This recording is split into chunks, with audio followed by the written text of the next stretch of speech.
Imagine having, like, a secret playbook, one that helps you understand exactly why people say yes, how you can build genuine connections, and maybe most importantly, how to actually stand out in today's incredibly crowded market. Yeah, a playbook. That's a good way to put it. Well, that's exactly what we're diving into today. And we're not just scratching the surface here. We're taking a really deep thematic look at the foundational psychology, the strategy behind marketing, behind connection. It's about getting under the hood, really. For sure. Our journey today connects the dots between, I think, three truly influential thinkers. We've got Robert Cialdini, the guy who really mapped out those universal psychological triggers for persuasion. Influence, yeah. Foundational stuff. Absolutely. Then there's Seth Godin, who kind of turned things on their head with permission marketing, arguing for this more ethical, customer-chosen approach. Moving away from just interrupting people all the Yeah, time. exactly. And finally, we're tying it all into the powerful concept of positioning, championed by Ries and Trout, basically, how you capture that unique, valuable space inside the customer's mind. Right, so it's persuasion, permission, and place. How they all link up. We'll explore how Cialdini's principles are almost like the blueprint for human behavior, how Godin gives us that ethical framework for using them to build lasting relationships. And then how Ries and Trout show us how to use all that to forge a really distinct identity in the market, one that hopefully lasts. Our mission today really is to give you a shortcut, a way to get quickly up to speed on these honestly crucial marketing ideas. We're distilling the key insights from the sources: Cialdini's influence, Godin's permission marketing, Ries and Trout on positioning, plus some other great strategic texts like Breakthrough Advertising and Blue Ocean Strategy. We're pulling out the big ideas, the core mechanics, and also touching on the ethical side of things, how to connect meaningfully. Yeah, exactly. So get ready for, hopefully, some surprising facts, maybe a few aha moments that could genuinely change how you think about marketing. Whether you're, prepping for a big meeting, just trying to catch up on the field, or maybe you're just intensely curious about why people click, why they buy, why they connect. It applies way beyond just marketing, too, I think. Oh, definitely. So the plan is, we'll start with those fundamental psychological levers, Cialdini stuff. Then we'll look at how to ethically use those insights to build stronger, permission-based relationships. That's a Godin. And finally, we'll see how all this leads to carving out that undeniable spot in the market positioning. Sound good? Sounds like a plan. Let's dive in. Okay, let's get into Robert Cialdini's influence. This book, it's more than just marketing, isn't it? It feels like a deep dive into human decision-making itself. Oh, absolutely. It's fundamental psychology. He identifies these 6 core principles that, well, they subtly guide our responses, often completely unconsciously. The things that make us say yes without even really thinking about it. Exactly. And he argues these aren't just clever tricks. They're deeply embedded psychological shortcuts. They're pretty much universal across cultures. Understanding these is like step 1 for anything involving persuasion or connection. Right, you can't build anything without understanding the foundation. So let's unpack them. What's the first one? First up is reciprocity, that almost involuntary human urge. When someone gives you something, you feel like you have to give something back. It's that feeling of indebtedness. It's a really powerful social glue, actually. It makes us much more likely to comply with a request if the asker has already done something for us first, given us some value. It sounds simple, but the implications are huge. They really are. And what's compelling is how it taps into this fundamental social contract. It's not inherently manipulative. At its best, it's about a genuine exchange. It sort of builds up this psychological bank account between people. A psychological bank account? I like that. Yeah. Now, the source material, Cialdini himself, makes a really critical point here. He says, our best defense against the use of reciprocity pressures is not systematic rejection of the initial offer. You don't just say no to everything. Okay, so what do you do? He suggests we should accept initial favors or concessions in good faith, but be ready to redefine them as tricks should they later be proved as such. Which really highlights the ethical tightrope, doesn't it? Definitely. So it could be used for good or not so good. Exactly. If you use it to genuinely offer value up front, real help, real information, it builds a foundation of trust. It fosters this virtuous cycle. But if it's just a calculated ploy, a cheap trick to get something, the bank account gets overdrawn fast. Precisely. And it damages future interactions. You have to think about the perceived cost of your ask versus the perceived value of that initial gift. Sometimes a small, genuine gesture can build a huge balance. Whereas a big, obviously conditional offer might just make people suspicious. Right. Cynicism kicks in. That idea of the psychological bank account is really sticking with me. How crucial is it then that that initial deposit, that first gift, feels genuinely valuable, not just some throwaway gesture? Oh, it's absolutely paramount. The perceived genuineness is everything. If it feels like a transparent, calculated lead-in to a hard sell, its power just evaporates. And what are some common ways companies kind of mess this up, where they try for reciprocity but just make it feel transactional? Well, a really common misstep is offering something generic or totally irrelevant to the person. Giving a discount code for hiking gear to someone who's only ever bought books from you. That doesn't create any feeling of indebtedness. Right, it just feels like spam. Exactly. But offering a genuinely helpful piece of content that solves a problem they have, or maybe a personalized recommendation that shows you've been listening, or even just a small, unexpected upgrade that can build significant goodwill. Makes sense. Another big error is asking for too much, too soon after giving the gift. It makes the initial generosity feel totally conditional. Like, okay, I gave you this tiny thing, now give me your life savings. Oh. Yeah, okay. The timing and the scale have to match. Right. That psychological account needs a little time to mature. The ask should feel proportionate to the deposit.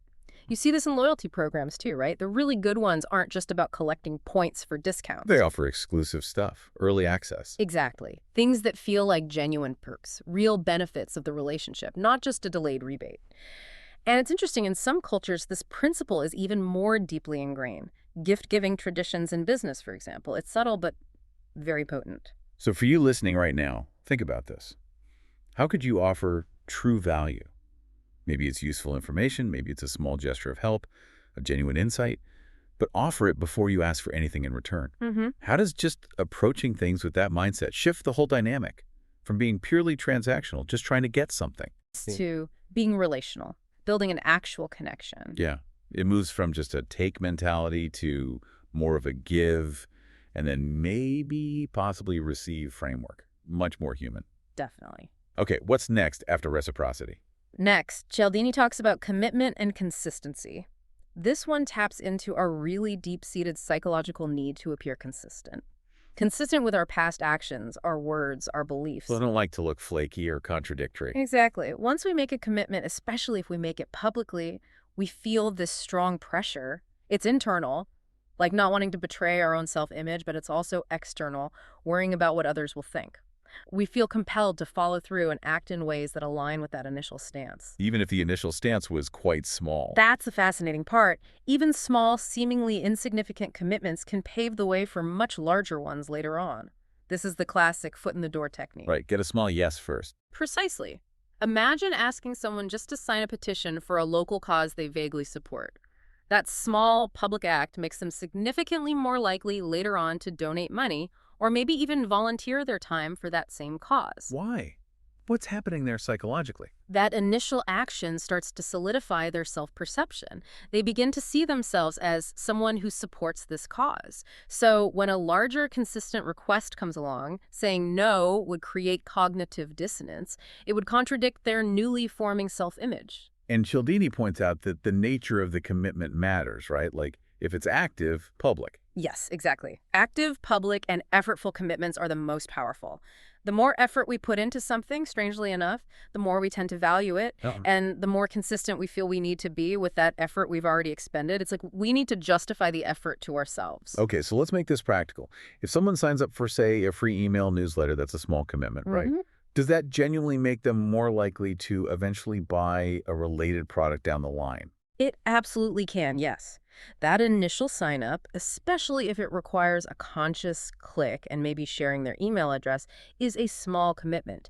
It starts to frame them in their own mind as someone interested in this topic or someone engaged with this brand. So they become more receptive? More receptive to subsequent messages that are consistent with that initial interest. Now, where's the ethical line here? That's the crucial question. Yeah, how does this differ from just manipulating someone? The line gets crossed when that initial commitment is hidden or it's deceptively presented, or maybe it's designed to trap someone into a position they wouldn't have taken if they fully understood it up front. Think about those hidden subscription renewals. Right, the negative option billing. Exactly. An ethical application, on the other hand, involves transparently asking for a small, clear commitment that genuinely aligns with the person's interests. And crucially, then you continue to provide value that reinforces that commitment, that makes them glad they made it. Like a free trial for software. Perfect example. If a user invests time setting it up, customizing their profile, learning the basics they've made, an active, effortful commitment, they're then much more likely to convert to a paid plan, because switching would mean abandoning that invested effort, and it would contradict their initial action of signing up. It's about building positive momentum, not setting a psychological trap. Okay, so we've got reciprocity, commitment, and consistency. What's number 3? Number 3 is social proof. This is the tendency, especially when we're uncertain about something, to look to others around us to figure out what's correct or desirable. If everyone else is doing it, it must be the right thing to do. Basically, yeah, it's a mental shortcut. We see others behaving in a certain way, and we assume they know something we don't, or that their actions reflect the best course. It seems so deeply ingrained. Oh, it is. We're social creatures. Think about walking down a street with 2 restaurants side by side. One is buzzing, full of people laughing and eating. The other is completely empty. You're going into the busy one every time. Instinctively, right. You just assume it offers a better experience, better food, better atmosphere, something. Social proof is amplified by 2 key factors: uncertainty and similarity. Uncertainty and similarity, how so? Well, when we're unsure of ourselves, when the situation is ambiguous, we rely much more heavily on the actions of others as cues. And second, when we see people like us, people we perceive as similar in age, background, interests doing something, their behavior is even more persuasive. Oh, okay. That's why testimonials from people just like you are so common. Exactly. Testimonials, reviews, star ratings, those most popular labels on menus or websites, phrases like over 1 million sold or X people are viewing this right now. It all leverages social proof. But there's a dark side too, isn't there? The whole herd mentality. Absolutely. The downside is that people can end up blindly following the crowd, sometimes even when the crowd is wrong, or heading towards a cliff. The ethical challenge here is huge, ensuring the social proof being presented is genuine and reflects reality. Not just fabricated numbers or fake reviews. Precisely. That's where it becomes manipulative and damaging. That point about authenticity is so important today. I mean, we live in a world where reviews can be bought, engagement numbers faked. How can businesses show real, trustworthy social proof? And maybe just as importantly, how can we, as listeners, get better at spotting the difference between genuine social proof and the manufactured kind? It's a critical skill to develop, both for businesses and consumers. For businesses, genuine social proof comes from, well, genuine sources, real users, real experiences, authentic engagement. So how do you get that? You actively solicit feedback. You encourage honest reviews on reputable independent platforms, not just your own website. You showcase detailed case studies with verifiable results. You highlight genuine user-generated content, photos, videos, posts where real people are using and talking about your product. Okay, that makes sense. And for us, trying to evaluate it. Look for depth and specifics in reviews. Do they talk about actual experiences, mention both pros and maybe some cons? Or are they just generically positive and vague, like, great product, highly recommend? Yeah, the super generic ones always feel a bit suspicious. They often are. Check the reviewer's profile if you can. Does it look like a real person with a history, or was it created yesterday just to leave that one review? Also, look at the distribution of reviews. A high volume of reviews with a natural mix, mostly positive, but with some constructive criticism, is often far more credible than hundreds of identical 5-star shallow raves. Good point. It's the texture that makes it feel real. Exactly. And consider the source of the social proof. Is it coming from someone you already trust? An endorsement from a recognized expert in the field or a review in a well-respected publication often carries more weight than an anonymous comment because there's an element of borrowed authority mixed in there as well. All right, what's next on Cialdini's list? Next up is liking. And this one sounds almost deceptively simple, but it's incredibly powerful. Gotcha. We are far more likely to be influenced by and say yes to people we like. Seems obvious, right? Yeah. We prefer dealing with people we like. It does seem obvious, but Cialdini really digs into why and how it works. He even states, quite bluntly, there is nothing more effective in selling anything than getting customers to really believe you like them. Wow. Really believe you like them. Yeah. That's an interesting phrasing. It is, and it highlights that this goes beyond just superficial friendliness, like a forced smile. It's about establishing a genuine connection, building rapport, and crucially, finding or creating perceived similarity. Similarity, like finding common ground. Exactly. Shared values, common interests, similar backgrounds, even liking the same sports team can increase liking and therefore influence. Genuine compliments work too if they're perceived as sincere. And simply being cooperative and understanding goes a long way. Okay, but in our increasingly digital world, how do you foster genuine liking? It feels harder when you're not face-to-face? It's definitely a nuanced challenge. It's not just about adopting a friendly tone in an email or making a witty post on social media, though those can help. It's more about developing an authentic brand voice, consistently showing empathy, and taking actions that demonstrate you genuinely care about and understand your audience's needs and perspectives. Do you give an example? Think about the difference between a customer service interaction with someone who is clearly just reading a script versus someone who listens, empathizes with your frustration, and goes slightly off script to genuinely try and solve your problem. Oh yeah, massive difference. The Okay. second one builds real loyalty. Absolutely, because they make you feel valued and understood. That feeling creates a bond, a sense of liking, but, and this is crucial, it needs to feel organic and earned. Inauthentic attempts to manufacture liking, they often backfire. People can smell fakeness a mile away. Right, it has to be real. That distinction is key, isn't it? Genuine versus manufactured liking. How does that initial liking, maybe sparked by finding some common ground or a friendly interaction, actually evolve into something deeper, like real brand loyalty? That's a great question. Initial liking might be triggered by fairly superficial things, as you say, a friendly interaction, maybe shared humor, an attractive design. But for it to mature into lasting loyalty, it needs stronger foundations. Like what? Consistency is huge. Consistently delivering on promises, maintaining a consistent brand voice and values, providing a consistently positive customer experience, all of this builds trust. And trust is really the bedrock of sustained liking and loyalty. So liking builds trust and trust reinforces liking. Exactly. It's a feedback loop. Yep. And when a brand consistently shows it understands its customers, genuinely values their feedback, maybe even admits when it messes up. That's where vulnerability comes in. Precisely. A little bit of vulnerability, handled well, can make a brand feel much more human and relatable. It signals authenticity.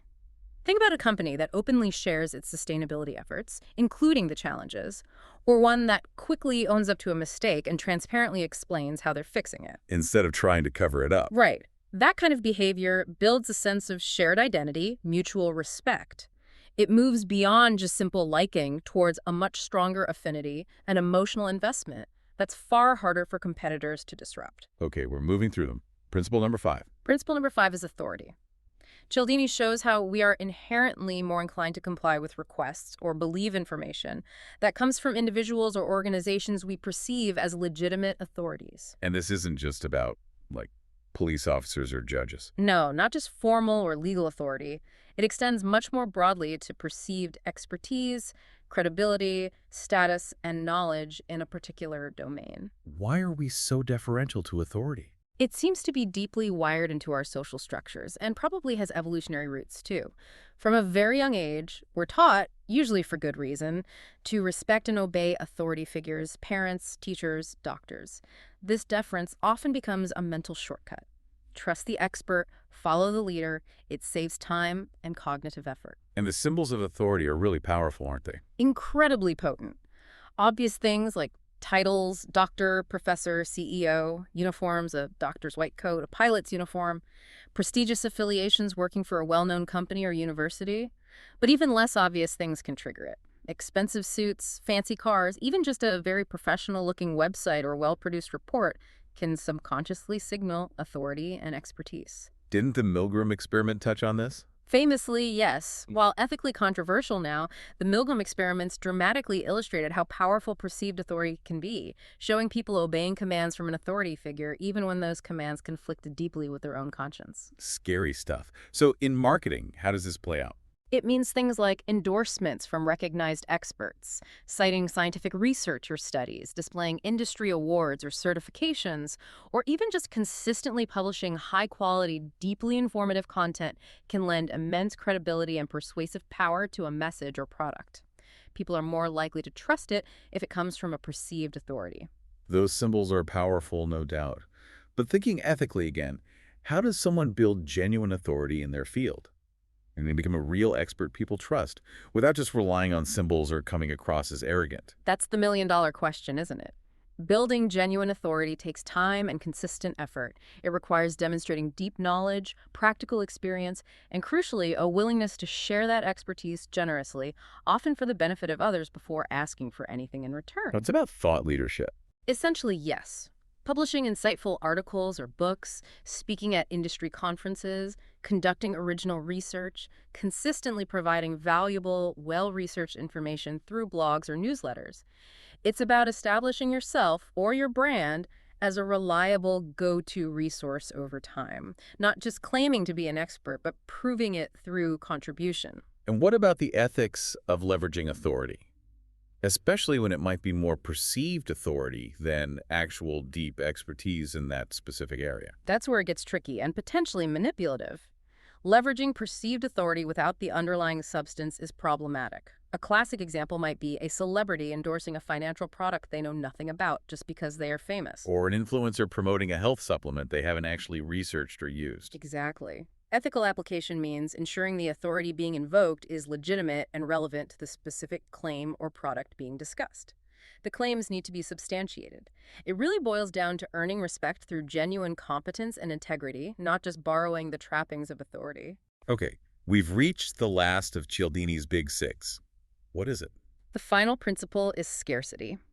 This is the idea that opportunities, products, information, anything really seem more valuable to us when their availability is limited or perceived to be limited. The old limited time offer trick. Exactly. Or only 3 left in stock. The idea that something is rare, exclusive, or might disappear soon makes us want it more. It triggers a sense of urgency. And that fear of missing out FOMO. Precisely. Scarcity plays directly on our psychological aversion to loss. Research consistently shows we're generally more motivated by the thought of losing something than by the thought of gaining something of equal value. It's called loss aversion. Interesting. So the potential loss of the opportunity feels more potent than the potential gain. Often, yes. When something is presented as scarce, maybe it's limited in quantity, only available for a short time window, or exclusive to a select group, its perceived value just skyrockets. Think limited edition sneakers, seasonal produce at the farmer's market, early bird pricing for event tickets. They all create that urgency. They do. And the effect is amplified when people believe the scarce item or opportunity is particularly desirable, maybe because others are also competing for it. So it connects back to social proof. Definitely. If something is scarce and lots of other people seem to want it, that's a powerful combination. It must be really good, and I need to act fast before it's gone. That urgency is undeniably powerful. But let's talk ethics again.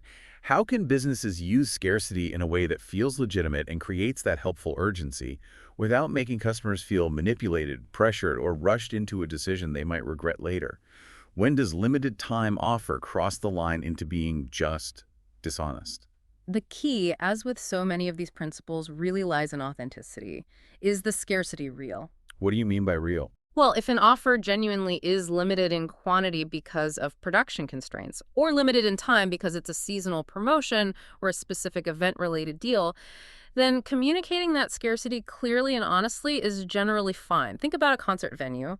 They really do have a finite number of seats. An airline promoting a sale on a specific flight truly does have a limited number of seats available at that price. Those are genuine instances of scarcity. Okay, so genuine limitations are fair game. Where does it become disingenuous?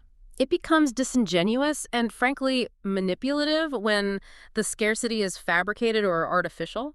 The classic example is the online retailer perpetually showing only 2 left in stock for an item they actually have hundreds of in the warehouse, or the going out of business sale that seems to last for years, or the limited time offer ends midnight Sunday that mysteriously reappears every single Monday morning. Yeah, we've all seen those.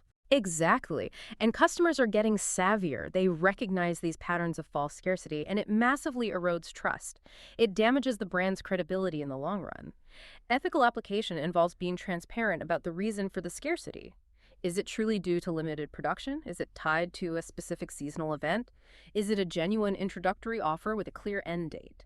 The goal should be to empower customers to make a timely, informed decision if the offer suits them, not to coerce them into buying out of manufactured panic. Okay, so we've thoroughly unpacked Cialdini's 6 principles: reciprocity, commitment and consistency, social proof, liking, authority, scarcity. These are the psychological levers. Now let's pivot. If Cialdini tells us how people are persuaded, Seth Godin, especially in permission marketing, seems to offer a framework for when and why to persuade, focusing on ethics and long-term engagement. That's a great way to frame it. Godin's work is, in many ways, a direct response and a powerful challenge to the traditional way marketing often used and misused those Cialdini-esque principles. He targeted what he called interruption marketing. Interruption marketing, like unsolicited ads, junk mail, pop-ups, cold calls, stuff that just barges into your attention. Exactly. Godin argued that approach was becoming increasingly ineffective and disrespectful in a world saturated with messages. Instead, he championed a radical idea. Marketers should aim for a world where customers choose to receive their messages. They opt in. They give permission. Precisely. It's about transforming strangers into friends and then friends into willing, engaged customers by earning their attention rather than stealing it. This is a fundamental shift. It respects the customer's time, their attention, their intelligence, and prioritizes their self-interest. It recognizes that attention is this incredibly scarce and valuable resource today, and you can't just demand it. #1. Permission as a privilege, not a privilege. Right. And Godin's core argument, as I understand it, is that marketers need to stop blasting messages indiscriminately. They have to earn the privilege, use that word, privilege of communicating. Yes, privilege is the key word there, not a right. And earning it means making your messages, first and foremost, relevant and personal, not generic spam. And second, being totally obvious about their objectives with the consumer. Total transparency. No hidden agendas. Right. He stresses the importance of clearly explaining what they will be doing with the data they collect and exactly why it's beneficial to the consumer to give this data. This builds the trust that, as we saw with Cialdini, is absolutely foundational for any effective ethical influence or relationship. You have to set clear expectations right from the start. This really feels like more than just a tactic, doesn't it? It's a fundamental shift in the power dynamic. It absolutely is. It moves marketing from a push model where companies just force messages onto often unwilling eyeballs to a pull model, a model driven by the consumer's own self-interest and choice. They pull the information towards them because they see value in it. So, for you listening, are you actually creating a clear, compelling value proposition for customers to want to opt in? Are you truly transparent about what you'll do with their attention and their data? Or are you maybe hiding the unsubscribe link or hoping they won't read the privacy policy? Because that lack of transparency, that treating permission like a right you're entitled to, it completely undermines the trust Cialdini's principles could help you build. And it certainly won't earn you genuine, lasting permission. What are the real-world consequences, especially today with everyone being so much more aware of privacy, if companies do treat permission as a right they can just take? The consequences are increasingly severe. You've got the legal side, of course, GDPR, CCPA, all the growing data privacy regulations with hefty fines for misuse. But perhaps even more damaging is the hit to brand reputation. People get angry. They get angry, they feel violated, they feel disrespected. They won't just unsubscribe or tune you out. They might actively turn against your brand. Think negative word of mouth, public complaints on social media, a complete erosion of trust that is incredibly hard, maybe impossible to rebuild. It's just short-sighted. Totally. Prioritizing that immediate, maybe slightly larger reach by tricking or forcing people onto your list over building a smaller but genuinely engaged and trusting audience, it's a losing game in the long run. It also forces companies into this endless, exhausting arms race of interruption where everyone just shouts louder and louder, achieves less and less, and alienates more and more potential customers. It's just not sustainable. #2, the power of the learning relationship. No, one of the concepts in permission marketing that really stood out to me was this idea of fostering a learning relationship. What exactly does Godin mean by that? It's a really powerful idea. A learning relationship is an ongoing connection between the company and the customer that actually gets smarter over time. As they interact, they collaborate, sometimes explicitly, sometimes implicitly, to better meet the consumer's needs. So it's a continuous feedback loop. Exactly. A dynamic, evolving dialogue.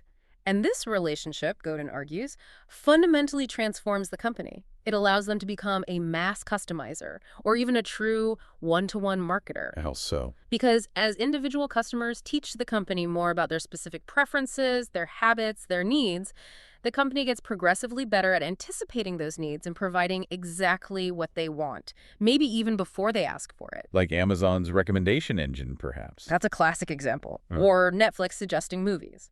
This creates, as the source says, an immense competitive advantage. Why? Because it makes it more difficult for a competitor to entice them away. Right, because the competitor doesn't have that history, that deep understanding. They're starting from scratch. Precisely. The customer feels understood, maybe even indispensable to the service. There's an inertia, a switching cost, not just financial, but psychological.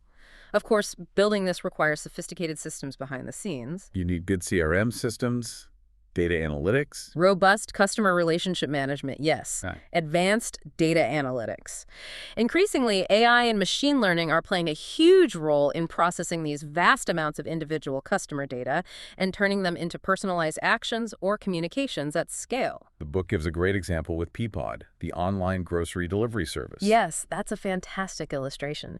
Peapod apparently views delivery as another opportunity to learn about customers' preferences. It's not just dropping off bags, it's an interaction point. So the delivery drivers are gathering intel. In a way, yes, but hopefully helpful intel. They find out where customers would like the groceries left when they're not at home, maybe specific instructions, and anything else that will enhance the relationship. Then, and this is key, they fill out an interaction record for every delivery to track those preferences. Wow. So each delivery makes the next one potentially better, more tailored. Exactly. That personalized service is a direct output of this deliberate, ongoing learning relationship. It's a conscious effort to understand and serve the individual, building a unique customer profile that a generic competitor simply can't match easily. And it's not just about physical products like groceries.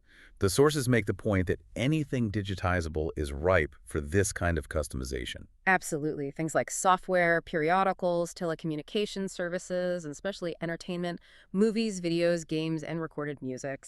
Anything where preferences can be tracked and the offering can be tailored becomes an ideal candidate for these deep learning relationships. The potential even goes further, right? The idea of Peapod becoming a learning broker. That's a fascinating extension. The idea is, once Peapod has built this incredibly deep knowledge of its customers' preferences, what they buy, when, what brands they like, maybe even dietary needs, they could potentially leverage that knowledge. They could use it to intelligently offer entirely new product categories, perhaps partnering with other suppliers.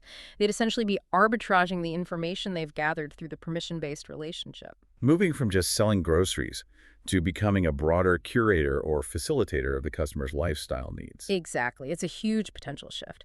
But of course, managing all this granular customer data at scale brings up some significant challenges. Technical challenges, I imagine, and ethical ones too. Both, definitely. On the technical side, you need to integrate data from everywhere. Website browsing, purchase history, app usage, customer service calls, those delivery notes we talked about. That requires a really robust, scalable infrastructure. Data quality, making sure it's accurate and consistent, is crucial, and data security is non-negotiable. And then you have to make sense of it all. Right, the analytical challenge. How do you turn mountains of raw data into genuinely useful insights that actually improve the customer experience without just feeling intrusive or creepy? Which brings us to the ethical dilemmas. Absolutely. It's a constant balancing act. The more data you collect, the more personalized and potentially valuable your service can become. But the more data you hold, the greater the privacy risk if there's a breach, and the higher the chance of crossing that line into creepiness. So what's the answer? Companies really need to adopt a privacy by design mindset. Be radically transparent about what data you're collecting and why. Offer very clear, easy-to-use opt-out controls. Prioritize things like data anonymization and top-notch security. The fundamental ethical question every business needs to ask is, are we collecting and using this data primarily to serve the customer better, or are we collecting it primarily to extract more profit from them, perhaps in ways they wouldn't be comfortable with if they fully understood? The answer really shapes the ethical landscape. #3. The two-step approach for qualification and engagement. Godin also talks about a very practical approach, doesn't he? This two-step method for getting permission and engaging people. Yes, This is where he really brings it down to actionable strategy. Instead of going straight for the big sale or the deep commitment, he advocates for a two-step process. First, you make an initial, low-commitment, high-value offer, something easy to say yes to. The goal being just to get that initial permission. Exactly. Entice consumers to willingly raise their hand and say, yes, I'm interested, tell me more. This beautifully engages Cialdini's reciprocity principle. You offer value first, and also the commitment consistency principle. They make a small initial commitment. And then, only after you have that permission. Only then do you follow up with more focused, relevant, permission-based messages that deepen the relationship over time. It's about building trust gradually, step by careful step. The hooked on phonics example from the source really nails this, doesn't it? It's a perfect case study. Their initial offer wasn't buy our expensive reading program now. It was simply free information, help your kids, no downside, no money. Super low barrier to entry. High perceived value for the target audience. Totally. It tapped into a genuine concern millions of parents had, and because it was free and informational, it enticed huge numbers of them to give permission, to say, yes, send me the info. They self-qualified their interest. And the results were apparently huge compared to traditional methods. Extraordinary, according to the source. Yoyodyne, a company Godin founded that pioneered this, apparently saw email response rates of 36%, with some campaigns hitting over 60%. Wow. Compare that to standard direct mail. That's the average there, like 1 or 2%? You're lucky, yeah. Maybe 2% on a good day. The difference is just staggering. And it highlights the power of talking only to people who actually want to hear from you, people who have explicitly opted in because they see potential value. Okay, so putting it all together, we're moving away from shouting at everyone, away from a purely transactional view. We're using Cialdini's principles ethically to earn trust. And that trust allows us to gain permission, like Godin advocates. We build an actual relationship, a learning relationship. But the next logical question is, how does building these strong, permission-based relationships actually help a company define who it is in the broader market? How does it help them stand out, especially when maybe competitors are trying to build relationships too? That is exactly the right question, and that's where the third crucial piece of this puzzle comes in: positioning.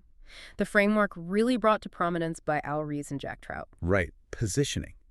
This feels like where everything converges. You understand the psychology, Cialdini, you build trust and relationships ethically, Godin, and all that work leads to something really tangible and powerful, establishing a unique, clear, valuable spot for yourself in the market, specifically in the customer's mind. Exactly.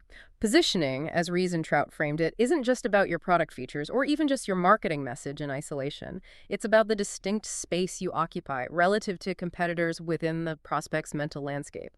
It's about owning a word, an idea, a category in their mind. It's about clarity, distinctiveness, making yourself memorable and relevant for a specific thing. Yes. And achieving that strong position requires understanding some fundamental market truths. #tag1, understanding and exploiting mass desire. A core tenet, really emphasized in classic texts like breakthrough advertising, is that effective positioning has to start by tapping into powerful desires that already exist in the market. You can't usually create mass desire out of thin air no matter how much money you spend. So you're not trying to force a product onto people who don't want it. No. As the source puts it, quite bluntly, it's impossible for any one advertiser to spend enough money to actually create this mass desire. He can only exploit it, and he dies when he tries to run against it. Wow. He dies when he tries to run against it. That's stark. It is. It means step one is deep listening. Identifying what deep-seated needs, aspirations, frustrations, or desires are already bubbling up in your target audience. What are they already moving towards or trying to solve?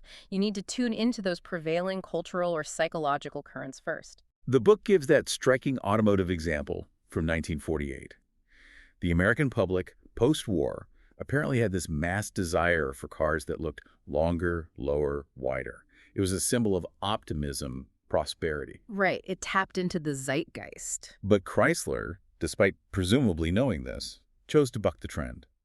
They designed a car that was shorter, higher, maybe more practical internally, but it just didn't look like what people desired. They bet on practicality over the prevailing aesthetic desire. And even though they threw a multi-million-dollar campaign behind it, trying to convince people their design was better, the results were apparently catastrophic. A classic case study. It wasn't necessarily a failure of the advertising execution itself. It was a fundamental strategic failure to align with, to exploit that powerful existing mass desire.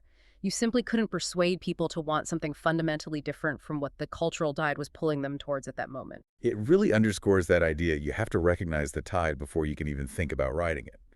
So, how do companies today, with all the data and tools they have, actually identify these deeper mass desires, especially separating them from just fleeting fads or trends? What kind of frameworks help avoid another Chrysler 1948 moment? That's the constant challenge, isn't it? Distinguishing a deep-seated desire from a superficial trend requires a mix of art and science. Companies use sophisticated social listening tools now, tracking online conversations, sentiment analysis, identifying keywords at massive scale. Trying to pick up on patterns. Patterns, yes. But data alone isn't enough. They also use qualitative methods, ethnographic research, deep customer interviews, trying to understand the underlying why, the deeper psychological needs and frustrations that the data might only hint at. They analyze competitor successes and failures relentlessly, looking for unmet needs or underserved segments that indicate a latent desire. And how do they avoid betting the farm on the wrong horse like Chrysler did? By validating market fit early and often. Using things like lean startup methodologies, creating minimum viable products, MVPs, getting extensive customer feedback before launching the multi-million-dollar campaign. It's about being profoundly customer-centric, testing hypotheses constantly, and having the humility to accept that you can't force desire. You can only tap into, channel, and shape what's already simmering beneath the surface. Market segmentation is also key here, identifying distinct groups that might have different specific desires, rather than assuming one monolithic mass desire. #2. Differentiating through unique value, not just competition. Okay, so once you understand the desire, the next step in positioning is figuring out how you're going to meet that desire in a distinctive way. This leads us to a really important question businesses need to ask themselves. Are we truly innovating and offering unique value? Or are we just stuck competing head-to-head with everyone else on the same old factors, maybe just trying to be incrementally better or cheaper? Getting caught in what Blue Ocean strategy calls red oceans, where everyone's fighting over the same pool of bloodied water. Exactly.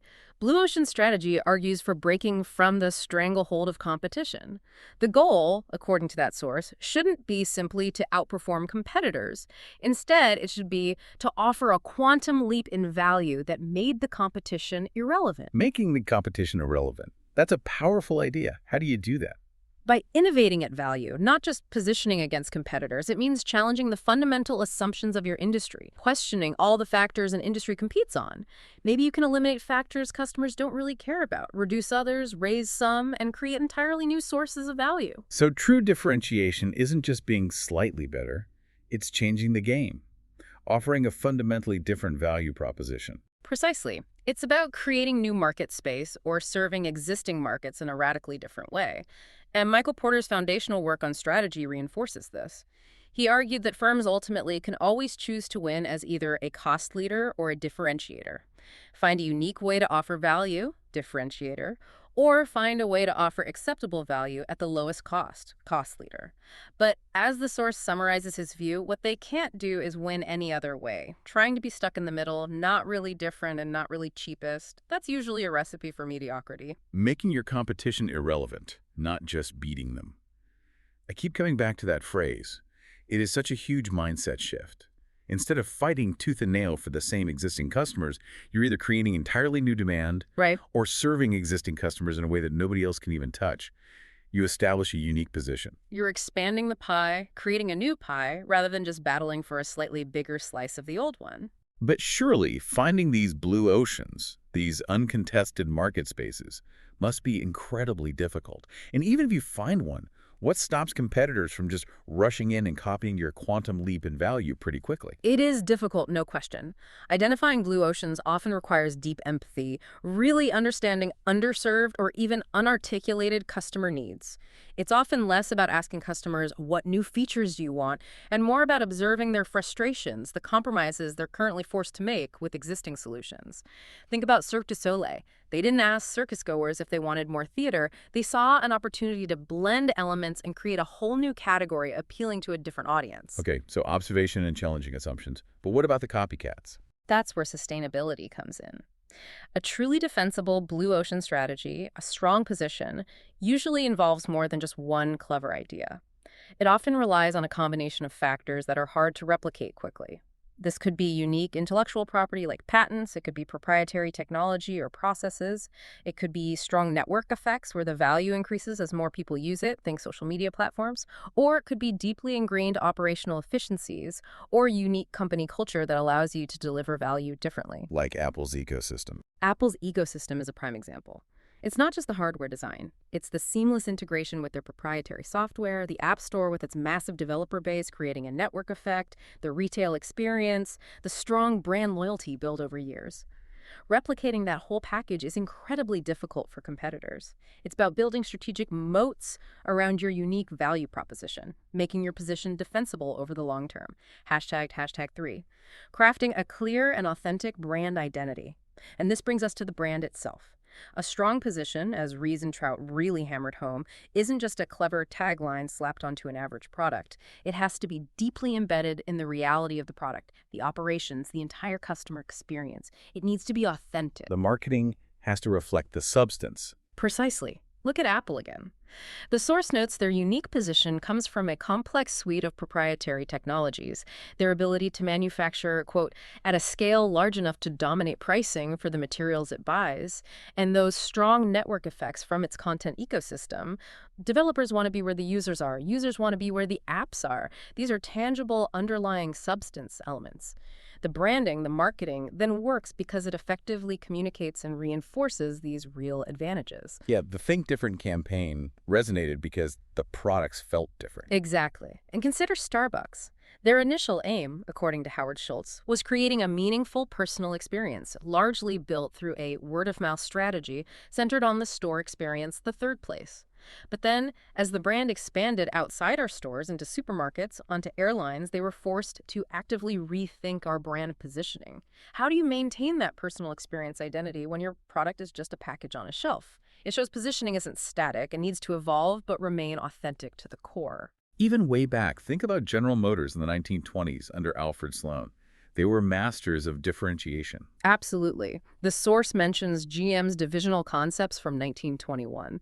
They clearly positioned each brand for a specific market segment. Buick was about high quality and fairly high volume in the high middle price bracket. Cadillac was positioned as the highest quality at a price consistent with a volume that would make a substantial business. Each was designed to be an industry leader in their price class. A car for every person purpose? Wasn't that Sloan's mantra? Something like that. It demonstrates a very deliberate, strategic market placement and crafting unique identities for each brand within the portfolio. It wasn't trying to make Chevrolet compete directly with Cadillac, it was about owning distinct positions.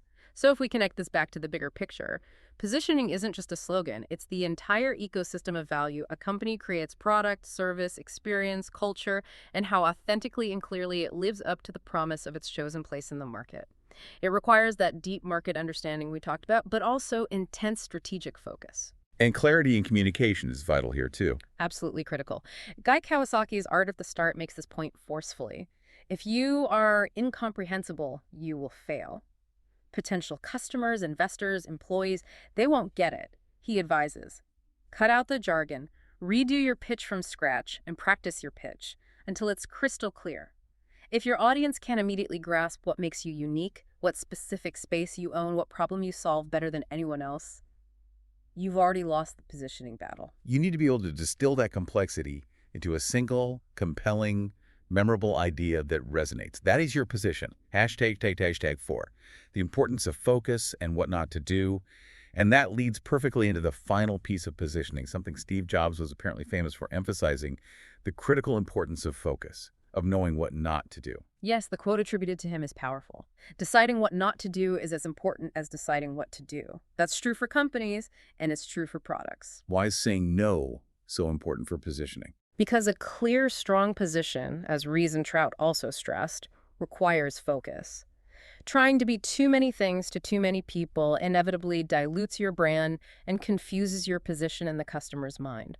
Saying no to opportunities or features that don't align with your core position ensures your resources, time, money, talent, are concentrated on the things that truly differentiate you and strengthen that chosen identity. It prevents you from drifting off course. Exactly. Huh. It avoids brand dilution, it ensures strategic clarity. Without that discipline, companies risk becoming generic, jacks of all trades but masters of none, losing that distinct spot they might have once owned. This strategic focus, this willingness to say no, helps communicate a very specific, understandable place in the market. It makes your value proposition unmistakable and constantly reinforces your chosen position. It's about ruthless prioritization to maintain that unique identity. What are some common ways companies fall into this trap? Losing focus, maybe chasing every shiny new trend, or jumping at every partnership opportunity. What happens then? Oh, it happens constantly, especially in fast-moving markets. The biggest pitfall is brand dilution. Your core message gets muddled. Customers get confused about what you actually stand for. Internally, resources get stretched thin, trying to support too many initiatives, none of which gets the attention it needs to truly excel. Like that restaurant example, you sometimes hear the place trying to serve amazing Italian, authentic Mexican, and fresh sushi. Exactly. It rarely works because they can't possibly be excellent at all three. They lose focus. Or think of a software company that keeps adding every single feature requested by any customer, regardless of whether it fits the core value proposition. The product becomes bloated, complex, maybe unusable for its original purpose. And they lose their clear position as, say, the simple solution for X. Precisely. This lack of strategic discipline, this inability to say no, makes achieving and maintaining a strong position incredibly difficult. You're constantly shifting your identity, undermining the consistency and clarity that are vital not just for positioning, but also for building the trust and permission that Cialdini and Godin emphasize. It all connects. Okay, let's really try and connect all these dots now. We've looked at Cialdini's psychological triggers, Godin's permission-based relationship building, and Ries and Trout's concept of market positioning. It feels like these aren't just three separate ideas operating in isolation. Not at all. They form a powerful reinforcing system. You can almost visualize them as interlocking gears. When they work together effectively, they create much more impact than anyone could alone. Each one amplifies the others. Exactly. They create the synergy that leads to more sustainable, effective market presence and deeper customer connection. #1. Ethical persuasion for trust-based permission. Let's start with the link between Cialdini and Godin. What's really compelling here is how Godin's philosophy provides that crucial ethical compass for applying Cialdini's principles. So it's not about using reciprocity or liking to trick people. No, quite the opposite. It's about using those principles authentically to build such a positive, value-driven interaction that people want to grant you permission. They want to engage further. So genuine reciprocity, offering real value up front, builds goodwill. Which makes people more likely to reciprocate with their attention, their permission. Genuine liking, building real rapport, showing empathy, finding common ground makes people more receptive and trusting. Using social proof, honestly, builds credibility. Demonstrating real authority earns respect. Even scarcity, used transparently for genuine limitations, can be part of an honest value exchange. So ethical persuasion becomes the foundation for earning trust-based permission. Exactly. It's not manipulation. It's building a relationship on mutual respect and perceived value. And that hooked on phonics example we keep coming back to seems to perfectly illustrate this synergy, right? It really does. They offered free information that's clear value, engaging reciprocity. It was low commitment, making it easy to say yes, tapping into commitment consistency gently. This ethical, value-first approach earned them permission from millions of interested parents. It turned a cold prospect into someone who willingly raised their hand. Right. A willing participant, now open to receiving more targeted, relevant messages because that initial interaction was positive and value-driven. It's a textbook case of using persuasion principles ethically to create the pathway for permission and sustained engagement. The small yes led to a bigger relationship. #2. Permission-driven relationships fueling strong positioning. Now, let's connect Godin to positioning. That learning relationship we talked about, the one cultivated through ongoing permission-based interaction. That becomes an incredibly potent tool for refining and strengthening a company's market position. How so? How does knowing your customer better help your position? Think about it. By continuously learning individual customer preferences, like Peapod tracking delivery preferences or Amazon tracking purchase history, companies can deliver highly customized, almost bespoke experiences. Which are really hard for competitors to copy. Extremely hard because the competitor doesn't have that accumulated permission-granted data and insight.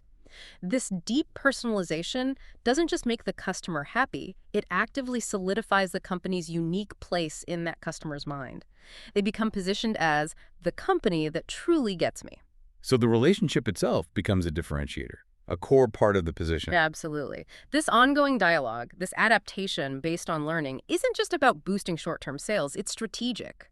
It ensures your product or service stays highly relevant and feels superior to that specific customer, thereby defending your market position against erosion from more generic competitors.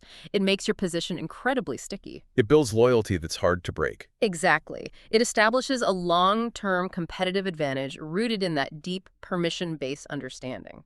And this creates a kind of virtuous cycle, doesn't it? The better you understand the customer through permission, the better you can tailor your offering to reinforce your position, which earns more trust and deeper permission. Precisely. Look at Amazon again. The source mentions their strategy of funneling saved marketing dollars, money they didn't have to spend on interruption advertising, directly into improving the customer experience and accelerating the flywheel. Things like offering free shipping. Free shipping was a huge one. That was a deeply permission-based insight, understanding that shipping costs were a major pain point and barrier to purchase for online shoppers. By addressing it directly, even at great initial cost, Amazon earned immense loyalty. And it reinforced their position. Massively. It wasn't just a practical benefit. It powerfully reinforced their position as the everything store that prioritized customer convenience and value above all else. And think about Jeff Bezos' famous, relentless focus internally on identifying and fixing defects, not just in products, but in systems, processes, customer service interactions. That internal discipline directly supported and authenticated their external customer-centric position. It built genuine authority and trust in their chosen space. #3. The danger of disconnecting these pillars. So these three pillars, ethical persuasion, permission-based relationships, and clear positioning, they really need to work in harmony. Disconnecting them, focusing on one while ignoring the others, can lead to serious problems, even catastrophic failures. Like the Chrysler example, great engineering maybe, but ignoring mass desire, ignoring the positioning reality. Exactly. Or think about situations where companies rely purely on aggressive Cialdini tactics without building genuine trust or offering real value that might yield short-term compliance, but it destroys permission and damages the brand position long-term. Or having a great product and position but failing to build relationships, leaving yourself vulnerable to competitors who connect better. It seems like neglecting any one leg of the stool makes the whole thing unstable. It does, and the source gives that sobering example from the dot-com bubble era. Right, the internet bubble. It mentions how some high-profile securities analysts on Wall Street achieved superstar status and massive salaries. People like Mary Meeker, Henry Blodgett were mentioned. Yes, they became hugely influential figures, perceived authorities. But the source argues their success, their multi-million-dollar paychecks, weren't necessarily based on the actual quality of their analysis. Instead, it was often tied to their ability to steer lucrative investment banking business to their firms. How? By implicitly promising that their continued favorable research coverage would prop up the stock prices of the companies their banks were taking public. A massive conflict of interest. The authority wasn't based on objective expertise, but on generating banking fees. Exactly. So there was this huge disconnect between the perception of authority and influence and the genuine value or trustworthiness of their recommendations. They were leveraging authority, Cialdini, without the ethical foundation, Godin, or alignment with actual market realities, positioning. And the result? The source calls it potentially the greatest legal destruction of wealth on the planet when that bubble burst in 2000-2002. A powerful, devastating lesson. You simply can't fake authenticity or ignore fundamental value and market desires indefinitely. If your persuasion isn't ethical, if your relationships aren't built on trust, if your position isn't grounded in real substance. The illusion will eventually crumble. Even the most aggressive marketing, the most powerful seeming authority, can't save a strategy that lacks that foundational integrity and alignment across all three pillars. #outro. Well, this has been a truly fascinating exploration today. We've journeyed through the intricate connections between persuasion, permission, and positioning. We started with Robert Cialdini, digging into those fundamental psychological triggers that make us tick, that make us say yes. Understanding the how of influence. Reciprocity, liking, consistency, social proof, authority, scarcity. Then we shifted to Seth Godin, looking at the crucial ethical framework of permission marketing, earning attention, building trust, fostering those deep learning relationships instead of just interrupting. Moving from how to when and why, ethically. And finally, we brought in Ries and Jack Trout's concept of positioning, seeing how all these elements, understanding psychology, building trusted relationships, culminate in carving out that unique, clear, valuable, and defensible place in the market, in the customer's mind. Defining your place through exploiting desire, offering unique value, and maintaining sharp focus. It really feels like a journey. From understanding that individual yes to cultivating lasting relationships and ultimately defining your unique place in the world. So the final thought for you, our listener, is this. What does all this mean beyond just marketing departments and sales figures? How can you apply these interconnected principles, the power of genuine ethical influence, the immense value of earned attention and deep learning relationships, the clarity and strength that comes from a distinct identity and unwavering focus? How might these insights help you lead a team more effectively? Advocate for an important idea, maybe even just strengthen your personal relationships. Yeah, always remembering that, as the sources suggest, knowledge is most valuable when understood and applied, and that in today's world, absolutely overflowing with information, critical thinking is essential. Perhaps think about how that idea of a relentless drive for progress, or always searching for the next market in which to blitzscale, might apply to your own journey. Your journey of continuous learning, of adapting, of always seeking to understand the deeper currents of human behavior and market dynamics. And figuring out how you, ethically and effectively, can make your own unique mark. Something to definitely mull over.